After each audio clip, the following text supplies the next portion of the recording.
Madonna mia Santa Maria. We're leaving it in. All right, moving along.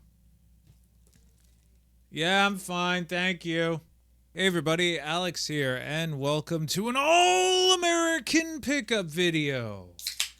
All right, we're not doing a super long one today, hopefully. You have a little preview over here on the side.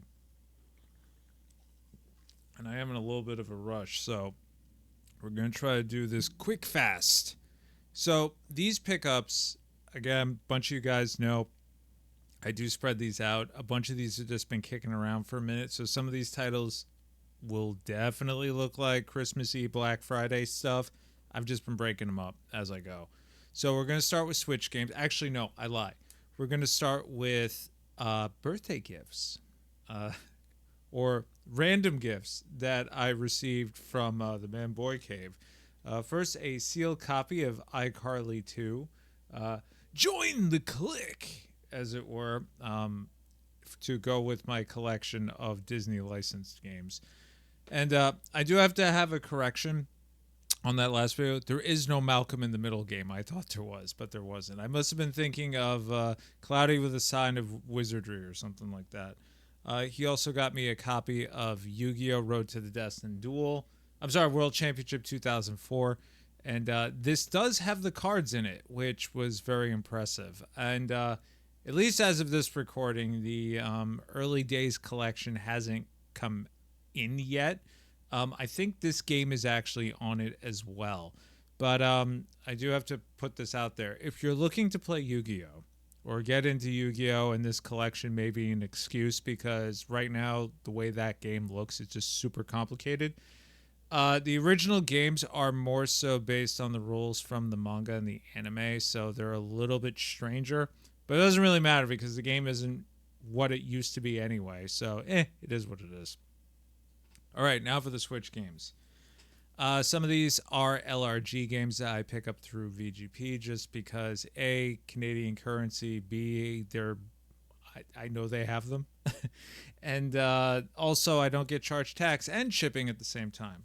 So first we have Goromon. This has been on Steam for a very long time. This is basically a Pokemon sort of clone game. It's one of the first ones. It came out, I think, before Nexamon or just after it, but definitely before Cassette Beasts. The monster designs actually look really cool in this one. I do think Monster Sanctuary has some of the better ones, but this is more so, I'd say, the closest to a Pokemon-y thing. Just like Nexamon, but I feel like this one looks a little bit less flash, I guess. You know, it's not that the line work isn't as clean, I think is what I want to say. Vertre Evermore Epic Lycoris. This is an Otome game. This is actually the fan disc. I really wasn't planning on getting this because despite popular belief, when I do play a fan disc, I tend to not like it. Just because I feel like, to me, much like, Glass Reflection Arcada, the ending is paramount. So when you have a fan disc with some add-on side story stuff, kind of just annoys me more than anything. I definitely got that from the Code Embryo X-Blaze fan disc that they did. I loved that original visual novel. It takes place in the Blaze Blue world, in case you're uninitiated. It's kind of like a prequel story. Really good, a little bit of slice of life, very sci-fi, can get really graphic, and then the fan disc is just like, without spoiling anything, like a time traveler, like kind of watcher sort of thing that just re-experiences everything in that VN and then just decides to have fun with it. I traded the game in. I was so angry when I finished it. It was that bad. Since Memories, what is the full name of this? Of the Starry Skies. So the Since Memories series has actually been around a very long time. This is kind of like a reboot because at this point, from what I understand, having never read any of them, the series has just been going on for so long that to get into it is it's a bear, Kind of like watching Marvel movies. You have to catch up on 30 years of backstory just to watch the latest one, and who cares?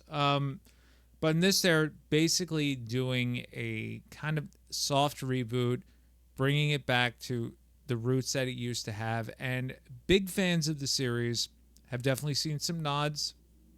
They've seen some fan service, not in the traditional sense, as it were. And they're kind of 50-50 lukewarm on it. Some people don't like the direction it's taken. Some people do like it. Some people think the art is stilted. Some people think the characterizations aren't as good as they used to be. And as somebody who has never played any of the original games because they were never localized, I have nothing to go off of. I did read and watch a few reviews of this, and initially I was kind of put off by it because it seems very slice of life, which I tend to not so much.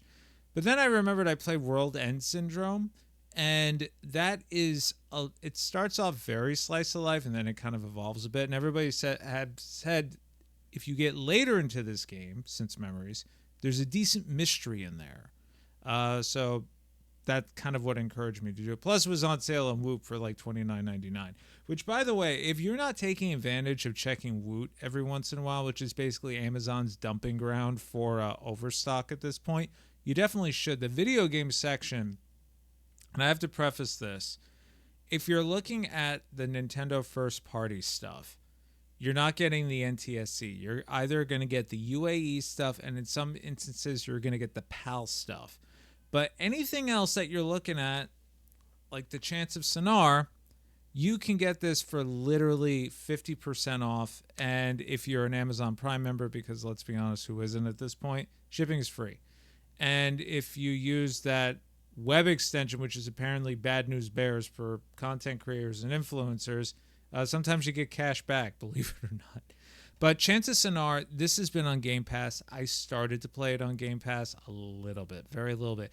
It's it's like a language-based puzzle game, in which case you're kind of interpreting a language and translating to solve puzzles and whatnot. I really enjoy puzzle games. One of my personal favorites is the Talos Principle. I do find, as much as I enjoy, I actually played that on the PS5. I kind of felt better playing that on the couch for longer play sessions. And in the case of Chance of Sonar sitting in front of a computer, I kind of felt like the dude from South Park, the WoW guy. So having it in my hand is definitely a little bit better of a look because I can pick it up and play it. You know, maybe I could do a little bit. I don't have to like boot up a laptop or a PC and sit there and, you know, there's less rigmarole and more incentive for me to play it. And then the final Switch pickup I got was Pokemon Scarlet. And what the hell is the name of this thing? The Hidden Treasure of Area Zero. So this is the complete on-cart version that VGP got in. And as I mentioned, this is, in fact, the UAE version. Somebody had asked me previously how you can tell. If you see that turkey right there and down here, that's how you know it's a UAE copy. And sorry about the lighting. I have to adjust this thing. But I'm not doing it because, you know, that's not how we rock here on the Return to Mother Base program.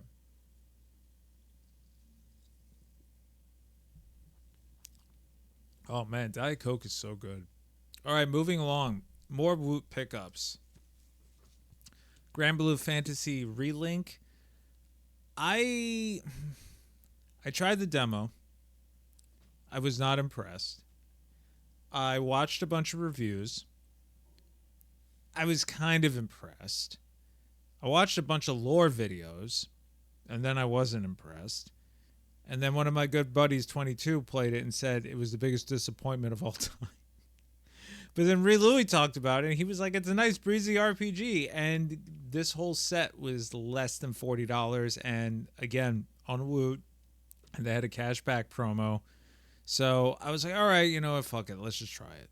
You know, worst case, you get rid of it, as it were. I've never played Grand Blue Fantasy. I played the fighting game a bit from Arc System Works.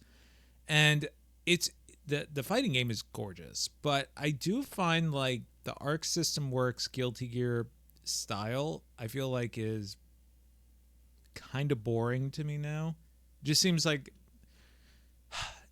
It's going to sound terrible. It's like Platinum Games. You hire them, you go, make me an action game, and then they just do the same thing, and then they just reskin it. And they don't put in any effort.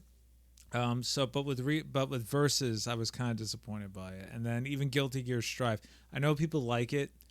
No fault to you. I love Guilty Gear myself, but that game, man, did not feel like Guilty Gear to me. It is Guilty Gear, but it just it didn't.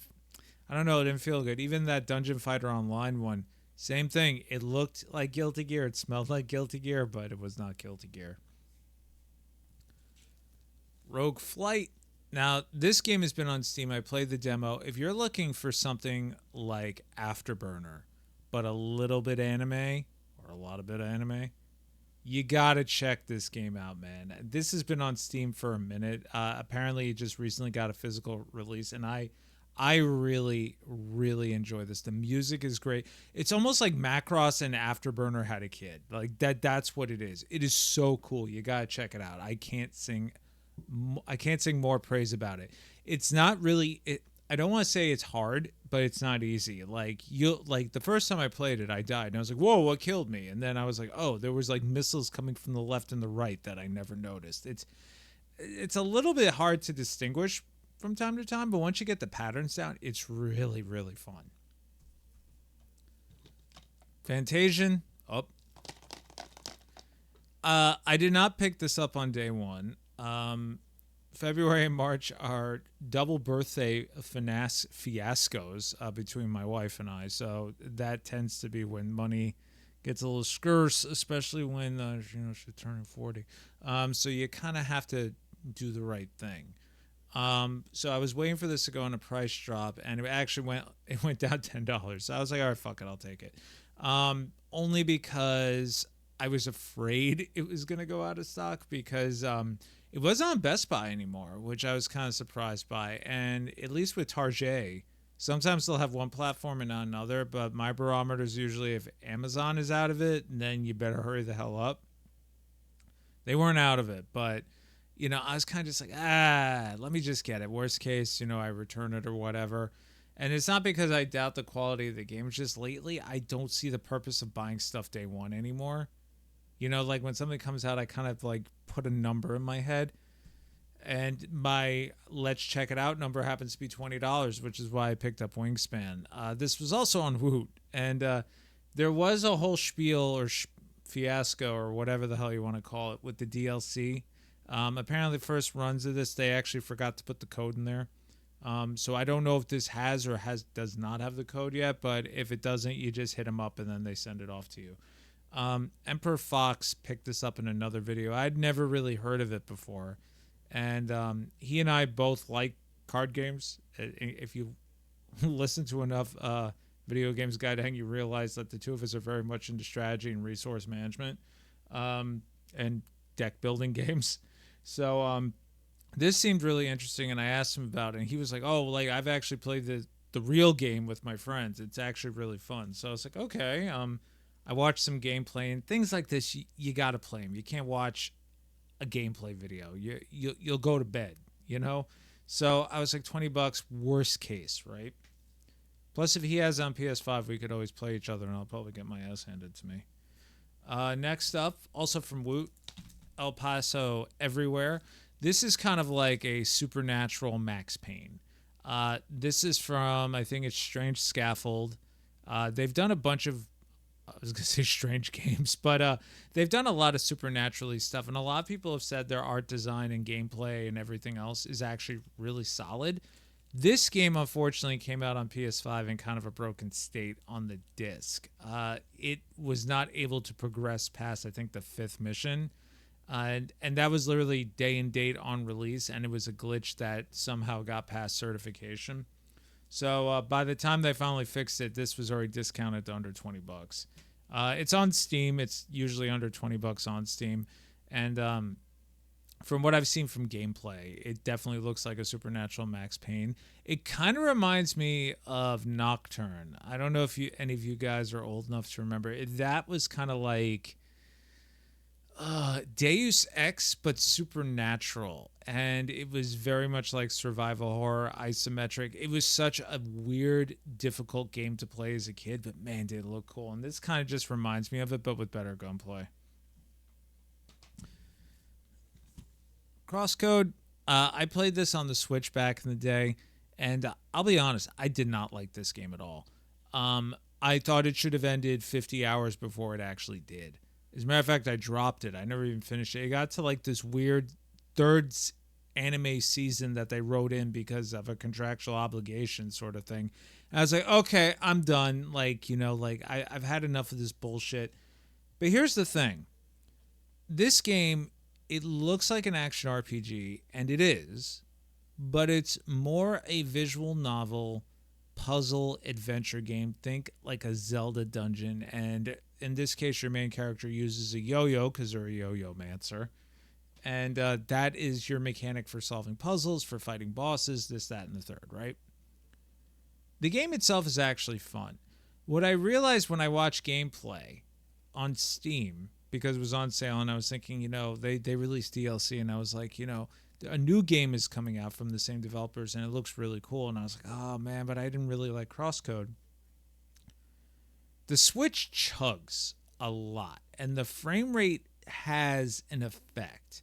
And I realized watching gameplay at the proper frame rate of 60, part of my frustration, and this is true, this isn't like hindsight, this is actually true. I thought the game inherently was just sluggish. It's not. It's the frame pacing. And that's what made the combat frustrating. That's what made the bosses frustrating. That's what made the puzzles frustrating. So I'm thinking if I go back and revisit it, I may have a better time. Now, the weird thing about this release is it was put out by In Games and strictly limited during whatever fiasco agreement they had. So the ESRB copies tend to be more expensive than the PAL versions.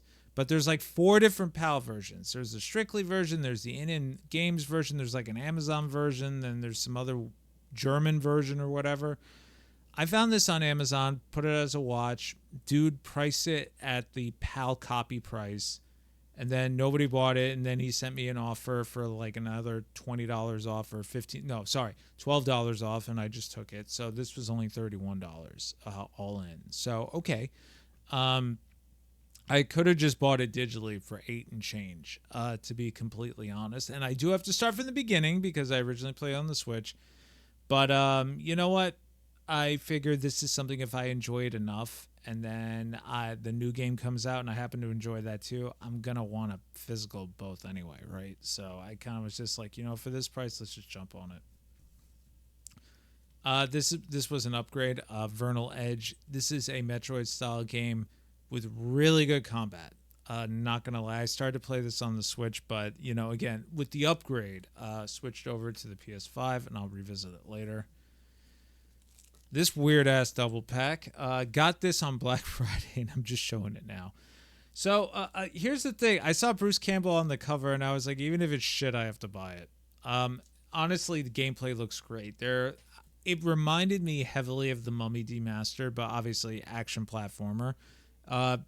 Some folks have said the difficulty is really uneven. Some people say it's really fun. Some people say one game is better than another, and they happen to be fans of the other franchise versus the other. And I'm like, who the fuck cares? This is just cool. It's a licensed video game, and it's not just a licensed video game. It's a double whammy scissor kick of licensed video games. How often do you see that these days? Not very. The Last Faith. I'm taking a gamble on this one. This was on sale on Black Friday for $20, obviously. And I'm taking a risk on this one because it is a Metroid-style Soulsy game. And as I've previously said in a few different videos, I have kind of given up on the whole concept of that. Because 9 times out of 10, I just get way too angry at these things. I'm not having a good time. But this game just looks way too cool for me not to try it. I said the same thing about Blasphemous, and guess what? I ultimately did not like Blasphemous. But if you want to talk about beautiful pixel art, man, you can do no better than that game. But this one also looks really cool. Toho Spell Carnival. Love me the Toho games. This one's very weird. I can't even describe it. Watch gameplay. It is very strange. It is like a strategy bullet hell game. That is the only way I can describe it. And that is still not enough. It is very weird. It is very weird. Life is man, all of these. Life is Strange, Double Exposure. Was really looking forward to this when it was announced. It got a price drop around the Christmas time. Listen to me, I sound like an old man. The Christmas time. Around Christmas time. So I've been saving this for a time when my wife and I can sit down and play this because we both like Max. And we were both very excited to see that she's back. And this technically is a sequel. Yar's Rising. So this is a weird kind of like Yar's Revenge Metroid puzzle way forward animated techno synthwave joint. I think I covered everything. And then the final one, this is the penultimate one, believe it or not. Stellar Blade. I've been hanging on to this thing for the longest time. I think I got this when it was on sale randomly for $39.99 as a mistake on like freaking Best Buy for 20 minutes. And I've literally just sat on it, and it keeps getting pushed to the bottom of the do it up for a pickup video pile, so now I am finally showing it. This kind of goes into that same category of, I really want to like this because it looks like Nier, but if it plays too much like a Souls game and I just get really, really angry, I'm probably not going to have a good time.